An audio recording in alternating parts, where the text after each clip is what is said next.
अस्सलाम वालेकुम, कैसे हैं आप सब। आज मैं आपके साथ रेसिपी शेयर करूंगी तवा अंडा मसाला रेसिपी। बहुत मज़ेदार रेसिपी है, बहुत ही टेस्टी, बहुत यम्मी अंडे ये बन के हमारे तैयार होंगे।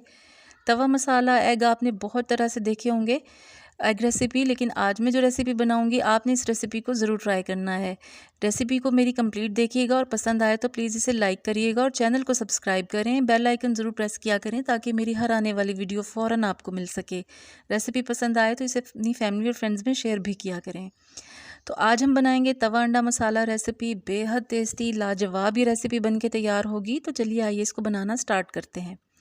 नॉन स्टिक तवा मैंने ले लिया, उसमें 1 सर्विंग स्पून जितना मैं घी ऐड करूँगी। आप चाहें तो ऑयल भी ले सकते हैं।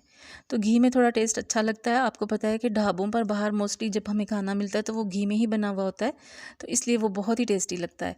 तो घी जैसे ही मेल्ट होगा, 2 मीडियम साइज़ के प्याज हैं मेरे पास, जिनको मैंने चॉपर में डाल के बिल्कुल बारीक चॉप कर लिया था। आप बारीक कटिंग भी कर सकते हैं। इसको ऐड करूँगी और इसको हल्का सा मैं गोल्डन होने तक पकाऊंगी। बहुत ज़्यादा इसका कलर डार्क नहीं करना, बस लाइट सा इसका हमें ट्रांसपेरेंट सा कलर करना है, सुनहरा सा कलर। ये देखिए, इतना ही बस हमें चाहिए। जैसे ही हमारा प्याज थोड़ा सुनहरी होगा तो इसमें हम 1 टीस्पून भर के अदरक लहसुन का पेस्ट शामिल करेंगे और इसको अच्छे से भून लेंगे कि इनका कच्चापन ख़त्म हो जाए।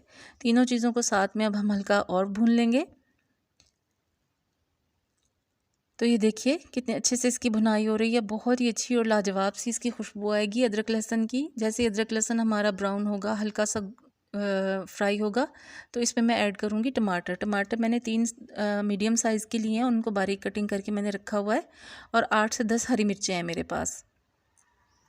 अब इसमें से थोड़े से टमाटर मैं बचा लूँगी, एंड में उसका यूज़ करेंगे, और थोड़ी सी हरी मिर्चें बचा लूँगी, बाकी मैंने सब इसमें ऐड कर दिया है। हल्का सा इनको फ्राई करेंगे, भून लेंगे अच्छी तरह से हम, और साथ ही मैं कुछ स्पाइसेस हैं वो इसमें ऐड कर दूँगी। तो तवा मसाला एग रेसिपी है, मैं तवे पे बना रही हूँ। आप इसे चाहें तो फ्राइंग पैन में या पतीली वगैरह में भी बना सकते हैं, कोई इशू नहीं है। ये रेसिपी बहुत ही लाजवाब आपकी बन के तैयार होगी। बाज़ दफ़ा होता है हमें कुछ समझ नहीं आता पकाने का, तो जल्दी जल्दी से इस रेसिपी को आप घर में बना सकती हैं और इन्जॉय कर सकते हैं पूरी फैमिली के साथ। स्पाइसेस ऐड करेंगे। यहाँ पे मेरे पास नमक है हाफ़ टेबल स्पून, 1 टीस्पून हल्दी है, सॉरी हाफ़ टी स्पून हल्दी है, हाफ़ टी स्पून पिसी हुई लाल मिर्च है, हाफ़ टी स्पून कुटी हुई लाल मिर्च है, हाफ़ टी स्पून मेरे पास सूखा धनिया है पिसा हुआ। सब मसालों को मैं इसमें शामिल करूँगी और हल्का सा इसको हम भून लेंगे। थोड़ा सा पानी ऐड करूँगी। अच्छा, पानी मैंने जिस कुंडी में अदरक लहसुन को कूटा था उसी में हिला के थोड़ा सा मैंने पानी ले लिया था।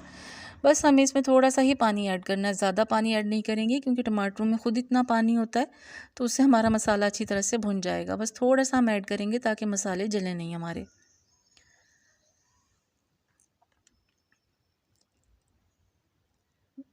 बहुत टेस्टी रेसिपी है, बहुत ही लाजवाब है, चटपटी चटखारेदार होगी। आपने इस रेसिपी को एक बार ज़रूर ट्राई करना है। तो ये देखिए, मैं इसमें थोड़ा सा पानी ऐड करूँगी, तकरीबन 2 से 3 टेबलस्पून के करीब इसमें मैंने पानी ऐड किया है।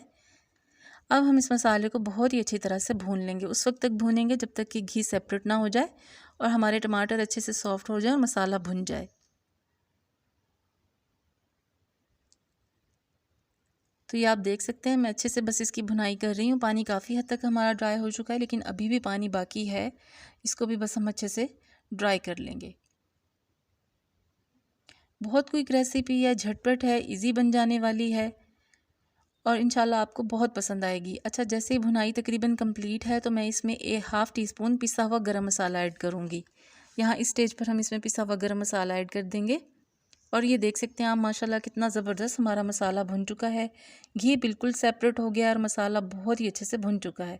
अब 2 अंडे हैं यहाँ पे मेरे पास, इनको मैंने तोड़ लिया था, लेकिन जर्दी जो है मैंने फ़िलहाल इसकी नहीं तोड़ी है। बस इस तरह से मैं इसमें ऐड कर दूँगी अंडे, और जो टमाटर मैंने बचा के रखे थे और हरी मिर्चें वो इसमें मैं ऐड कर दूँगी, ऊपर से हम वो डाल देंगे। अब इसको मैं ढककर पकाऊँगी तकरीबन 3 से 4 मिनट के अंडे अच्छी तरह से कुक हो जाएँ। बल्कि 5 मिनट आप इसको दीजिएगा, और दम वाली आंच आपने इसकी नीचे कर देनी है बिल्कुल हल्की। 5 मिनट के बाद इसका ढक्कन देखें मैंने हटाया है। अब ये अंडे जो हैं वो अच्छी तरह से पक चुके हैं, जर्दी भी अंदर से पक चुकी है। अब इसको हम स्क्रम्बल कर लेंगे, यानी कि स्पैचुला से हल्के हल्के हाथ से हम इसको तोड़ेंगे। बिल्कुल बारीक हमें इसे नहीं करना, क्योंकि अंडे के चंक्स आते हुए मोटा मोटा अंडा जब नज़र आएगा तो बहुत अच्छा लगेगा। इसलिए मैंने इसको कुक करने के बाद चम्मच से देखिए, आप देख सकते हैं कि ज़रा मोटे मोटे ही टुकड़े इसके कटिंग किए हैं।